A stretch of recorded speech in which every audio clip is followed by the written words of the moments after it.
As a Blazers fan, I have to say I'm really excited with what they're doing at the center position. Waiving DeAndre Ayton and getting Hansen Yang, opening space for Donovan Clingan, and having some experimental minutes with Duop Breath at the 4 and sometimes at a small ball 5.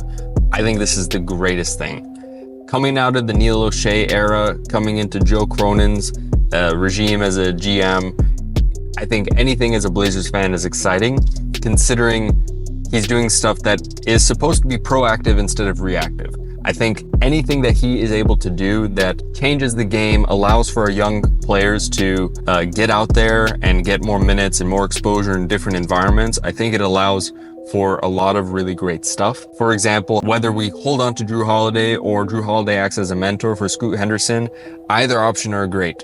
You know, there are reports that the Lakers are looking at acquiring Drew Holiday and other contenders that are really trying to push the needle to get them into that third round of the playoffs, into the Western Conference Finals or to the finals. And some of those teams believe a 35-year-old Drew Holiday, former top defensive guard in the NBA, can do that even at his ripe age of 35 years old. And I think yes, we did give up a little bit of draft capital and Anthony Simons, which at this point, I'm glad that we made a decision on what we're going to do with him. So obviously we moved off of him at 25, 26 years old. He had a decent sized contract and he was a pure scorer. So I'm glad we made a decision rather than waiting until it was too late to make a decision and talk about it, as well. 3-4 years ago, we should have made a change. And so I'm glad that Joe Cronin and his team have made a decision, whether I agree with it or whether I think Anthony Simons could have grown into a better player. That's something else. But I do have to say I am glad that they made a choice one way or the other. Secondly, I'm really excited to see Denny Advia, how he's going to work with the Blazers this season. He had a breakout season this past season, and I think he's just going to get better next year as he's more comfortable in a Blazers uniform. Having an explosive, defensive-minded wing is something the Blazers haven't had in a very long time. We haven't really had a near all-star level wing in a long, long time. So seeing him and his progression seems like something that should be good. We just have to see how this whole Blazers roster looks by the start of the season. I'm sure that before the trade deadline, we're going to make some moves, try to get some players to raise their draft capital and probably flip them, because I think if we're a play-in contender, that is a good position to be in as this Blazers team ages. Scoot Henderson is still in his early 20s. There's still a lot of growth for him to happen. I'm confident he's going to be better. And I think the start to his rookie season was something that we probably didn't expect, him being so rough coming out, but he ended up having a lot of good performances later on in the season. And I think going into this next season, he's going to be able to do more.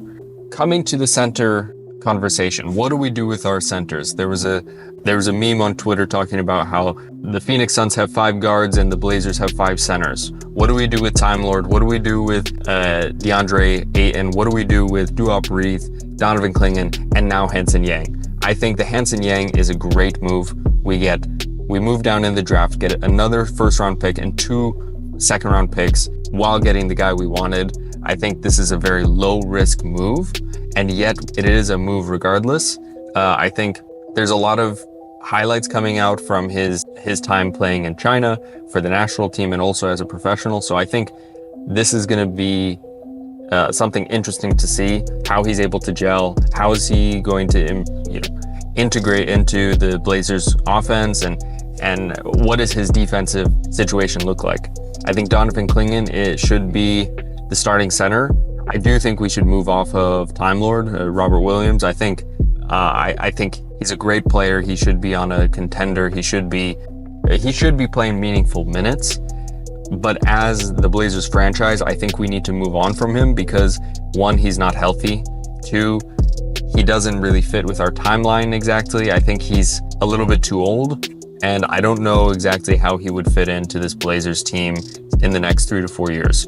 That is long-term planning in the current NBA, 3-4 years ahead, but I think what you can see an OKC do in 3-4 years should be a testament to what the Blazers should be trying to do, at least. Obviously, we don't have Sam Presti, we don't have Mark Daigneault, we don't have, the development and the scouting that OKC does, but we do have a great team, we have a great atmosphere, we have a great community, we have a great organization that can get us to the promised land, so to speak. So I think this Hansen Yang situation is awesome. I think, again, coming out of the Neil O'Shea era of the wrong moves in the wrong timeline, this makes it a great move.